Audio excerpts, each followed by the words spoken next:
One fact about every single character in Fire Emblem Awakening. Starting with our avatar, Robin. There's an interesting difference between the Japanese and Western versions of this character concerning their voice actors. In Japan, the male and female voices of Robin, Yoshimasa Hosoya and Miyuki Sawashiro, also voice their children, the Morgans, but this is not the case in the English version whatsoever.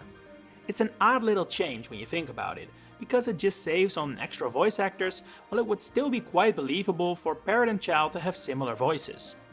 Chrom actually has two different models for his Great Lord class. While he usually wears the Fire Emblem in his class, it disappears from his model in between chapters 21 and 23, as Valadar has stolen it. The same model is used if he is promoted before chapter 7, when he first receives the Fire Emblem. His younger sister Lissa is the character in the game with the most facial expressions, a total of 10. Their steward Frederick may appear to be a bit of a stern, serious man, but he is apparently well informed about early 2010s Nintendo meme culture. During his A support with Robin, he says that his body is ready for more meat, a reference to a quote by then Nintendo of America president Reggie Fils-Aimé, which became a very popular meme in Nintendo circles. It also has been referenced in other Nintendo games like the Pokemon and Mario series. A birthday fact for Sully, who turns a year older on December 5th, which is the same day that Shadow Dragon, the DS remake, released in Europe. While this is most likely a coincidence, it could also possibly be intentional, as Sully is part of the classic duo of Red and Green Knights, which started in the original Shadow Dragon on NES of course. Her green counterpart Stahl has a very noteworthy name, in the sense that Stahl is really a wildly uncommon first name. It's so rare in fact, that this, let's be real, somewhat forgettable Fire Emblem character is one of the most notable people with the name on Wikipedia. It literally means steel in German, and is way more common as a last name than as first name. It is possible it was given to Stahl as a reference to a horse stall, with him being a cavalier and all. Virion was, for about the first year of the game, the first unit players would receive in Fire Emblem Heroes during the tutorial. While that was changed in version 2.5, the Takumi of the then new Fates, Virion's quotes upon reaching level 40 still have him saying he was the first hero your character ever summoned, which is now incorrect. Vague makes an unforgettable first impression during the second chapter of the game, having forgotten his axe, which is then brought along by Miriel in the second turn. Interestingly enough though, the dialogue accompanying this moment will still happen even if Vague dies during his first turn, even on classic mode. For Miriel herself, we return to a voice actor fact. Because while Robin and Morgan don't share English voice actors, Miriel actually does have the same voice behind the scenes as another Awakening character, being Flavia. They're both voiced by Tara Platt, who you're probably better familiar with at this point as the voice of Edelgard from Three Houses. In her B support with Robin, Sumia mentions that she's currently reading the novel Ribald Tales of the Faith War. While it's not super obvious in English, this is actually a neat little Easter egg, one that's way clearer in Japanese. In the original script, she's reading a novel known as Genealogy of the Holy War, i.e. Fire Emblem 4. Not really sure whether the localizers missed the reference, or what other reason could possibly be behind the odd name change, but it is what it is. Callum's whole thing is being forgettable, but that doesn't mean we'll skip him for this video. That said, he does have a ton of quite painful endings, no matter who he pairs up with. Only if his spouse is female Robin will his paired ending not contain the line, "her husband's name has been lost to history," after detailing what his wife went on to do. He deserved better, fitting as it may be. Donald's entire purpose relies on his class of a villager, allowing every player to pick the path they find best fitting for him. However, what is then a little counterintuitive is that Donald has the least available classes out of every character in the game, a meager 6. All of Lonku's art for the game, including portraits, official promotional art and confession CG, all show him from a side or behind profile. It wasn't until additional art was made for Heroes and the trading card game Fire Emblem Cypher that we would get to see him with a head-on view. I have another voice actor fact coming up for Rickon next, which is actually a very unique situation in not just the game, but also the series in general. Rickon is one of very few characters who has a female Japanese voice actor but a male English one, a feat only shared by Cliff from Shadows of Valentia, Hayato and Percy from Fates, and Henry, also from Awakening. Maribel had her A support with Lanku slightly altered in the European release of the game. In the American release, it's not exactly made subtle that she plans to take him to a brothel to get rid of his fear for women, saying she'll bring him to an establishment where a pack of lovely ladies wait on you. In the European release, this was made more subtle, by referring to a place where lovely ladies gather, which can just as easily be a cafe or something. For another support fact, one of the weird inconsistency variety, we look at Pan. In her supports with his son Yarn, she says she never knew her own mother, and never met another Tegel. However, in her support with Rickon, she says she was raised by her mother in a group with other Tegel. So, which is it, Pan? Make up your mind.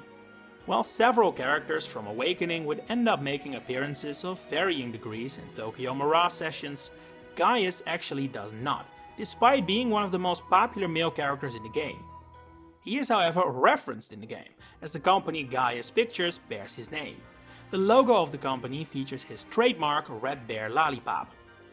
Cordelia's long red hair is now one of her most recognizable features, but originally her hair was actually meant to be blue, making her resemble Lucina a great deal.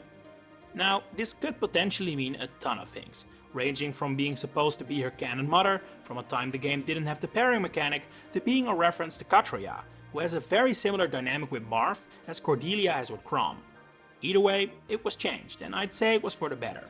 Another redhead, albeit with less hair, is Gregor. He beats Frederick's meme reference by a landslide, making a total of 3 pop culture references in the Western release. In his support with Lanku, he says knowing is half the battle, which is a famous line from G.I. Joe. He can also be frequently heard saying Gregor Smash, which is a reference to the Hulk, or perhaps a call to Masahiro Sakurai, who's to say. If Noir is his daughter, he'll remark that it's a horrible night to have curse, yes? Which is a reference to the Castlevania series. Another neat support reference can be found in Noe's conversations with Stahl, where she finds an injured bird and takes care of it. She ends up naming the bird Janeth, which is of course a reference to the character from Tellius, who is a hawk lagoose. Libra is one of only 2 male characters in the entire Fire Emblem series to be voiced by a female voice actress. The other is Kana from Fates, whose age makes it kind of understandable, while for Libra it's of course to play into the trope of everyone thinking he's a woman. Who's most certainly a woman is Farja, whose name in Japanese gives off completely different vibes for us Westerners than what suits her character. The name Farja sounds mysterious and is hard to place, but in Japanese her name is Saliu, so basically Sally, as we would say. Nice name and all, but it doesn't suit the brooding and nasty dark mage that is Farja at all, if you ask me. Good move to change it. Onto this game's version of Anna, the first playable unit of her kind? She would start a trend of playable Annas in games that followed, as I'm sure you know. But did you also know each playable Anna has a birthday that's 1 day before the last incarnation of the character? Which means that Awakening Anna's birthday is the latest in the year out of all playable Annas, being June 11. And we stay with B-Day facts for Olivia, as her birthday, her son Inigo's, and her granddaughter Soleil's are all in the same month, being August. Also interesting is that it's said in Awakening that Olivia has the best singing voice of the army, while in Fates, it's said that Soleil has the worst singing voice of the army. So either Fates units are remarkable musicians, or she did not exactly pass on her talent for music. Next is Cherchi, who might be among the last first generation units to be recruited in the final game, but was actually the first character designed for the game, by designer Yusuke Kosaki. For Henry, there is a connection between him and the number 13, to the point it appears to be intentional. His birthday is on the 13th of November, he joins in chapter 13, and not counting Robin, he is the 13th male character to join your roster. Considering the number 13 often stands for misfortune, it suits a dark mage like Henry. We have another heroes fact for Sayri, who was initially added to the game without any English voice lines. This was because of a little known thing taking over the world in 2020, making recording in the studio difficult. The lines were later added via an update. While most characters in Awakening have slight alterations to their model colors based on their own themes, Basilio has a completely different model in the Barbarian, Warrior, Berserker and Fighter classes, to reflect that he is way bulkier than most characters. His fellow con Flavia does in the final game not have a paired ending with him, but left in the game's data is an ending that was cut from the final game, in which the two marry and have a child together. Tiki makes a reappearance in this game, her first showing in a game with supports. And this is commemorated by having her be the only first generation character capable of supporting with child units that aren't her own, and isn't called Robin, as Tiki has possible conversations with Lucina and Na. And speaking of those, it's time to head to the child units, beginning of course with Lucina. While I was unsure whether Sully's birthday was an intentional reference to Shadow Dragon's European release, I am 100% certain Lucina's birthday is meant to be an Easter egg. Her B-Day is on April 20th, which is the same day Shadow Dragon and the Blade of Light released in Japan, i.e. this is Fire Emblem's birthday. Considering Awakening was meant as a final celebration title, and Shadow Dragon of course introduced us to Marv, who Lucina cosplays as, I would be very surprised if this was coincidental. Lucina and her father Chrom would also make a wild crossover appearance in Project X Zone 2 on 3DS, and the reason I mention that is because the game makes a little reference to Owain. When the Fire Emblem duo are paired up with Ingrid, from Capcom Fighting Evolution, not Three Houses, she'll say she can't control her burning blood, which is an obvious nod to Chrom and Lucina's nephew. Just like Owain, Inigo makes a reappearance in Fates under the alias Laszlo. However, unlike Owain and Severa, who retreat when defeated, he can actually be killed by the player in Birthright. Might as well tackle Severa now as well, so did you know Severa is only the second character in the series to be introduced as a female mercenary? She is beaten only by Malice from New Mystery of the Emblem. We have another class fact for Kiel, Sully's daughter, who appears in the final game as a knight. However, concept art for the game reveals she was initially a Myrmidon, before she was reclassed a knight for unknown reasons. Brady is unique among Awakening child units in that he has a starting rank of D in his weapon of choice. All other kids have at least C. On to Cynthia, who also makes a pop culture reference in the English version of the game. Although, maybe pop culture isn't the right word, as she references a poem from the early 1800s, being Ozymandias by writer Percy Shelley. One of her quotes, "Look upon my might, ye wicked and despair," is a reference to a line from the poem, "Look on my works, ye mighty and despair." It's a little different, but certainly an intentional reference. Jerome immediately stands out from the rest of the child units because of his recognizable mask. Interestingly enough, it's revealed in his supports with Lucina that he is actually the one that supplied her with the butterfly mask she wears to hide her identity at the start of the game. We have had quite some birthday facts in this video, so much so that I began noticing a trend, which ties into the fact from Morgan. They are the only child character in Awakening who don't share their birthday with a Japanese release date for one of the Fire Emblem games, instead having theirs on May 5th, which is Children's Day in Japan. Appropriate, I would say. Yarn has a weird situation in regards to his class inheritance. Pan can be reclassed into a Wyvern Rider, which is a gender-neutral class, meaning Yarn should be able to inherit it. This is however not the case, he can't inherit it, almost as if the game thinks Pan can become a Pegasus Knight instead of a Wyvern Rider. That means that if you want Yarn to ride a Wyvern, he'll have to inherit it from his father. A nifty little fact about Lauron that I never realized is that he is actually the only character to be recruited from a village in Fire Emblem Awakening. This was once a staple of course, but it has become quite rare in recent times, and this is a clear example of that. For another recruitment fact, we have Noir, who is the only child unit who cannot talk to Chrom or her mother in her paralogue, as she is automatically recruited in turn 2. While Na's name is probably based on the word meaning no, to tie into Noe's name, which sounds like no way, it might also be a little double reference relating to her special thing within the army. It's said she has the best teeth of all your units, which the name might reference with the word Gnaw, as in G-N-A-W.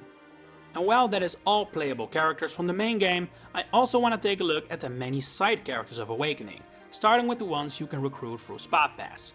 Gangrel's special thing in the army is being afraid of heights, which sounds perfectly normal until you realize it might be connected to the death of Amarin.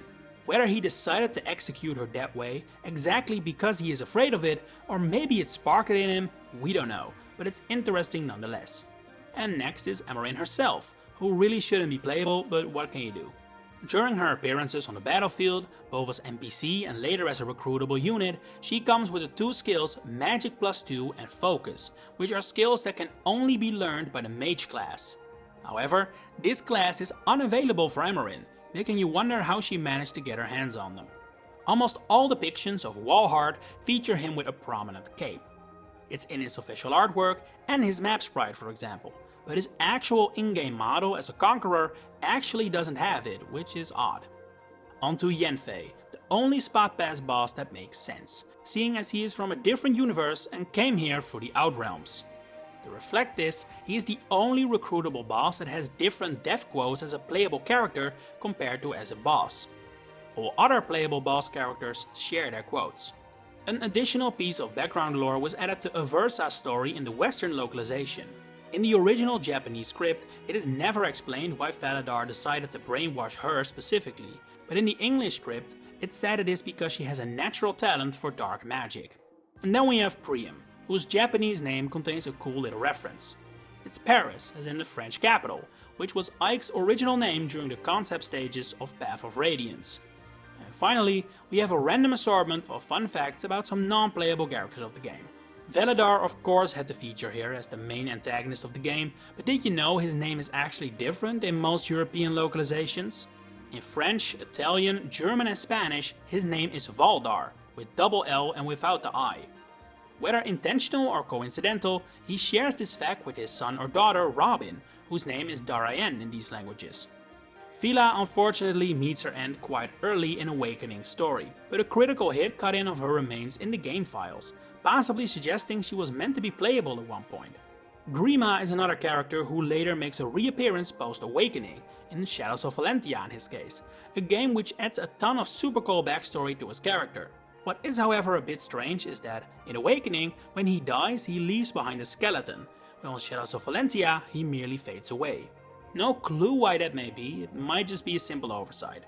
And for our final fact, I want to take a look at Old Hubba, the colorful character that gatekeeps the Eihenjar cards and runs the Hubba tester.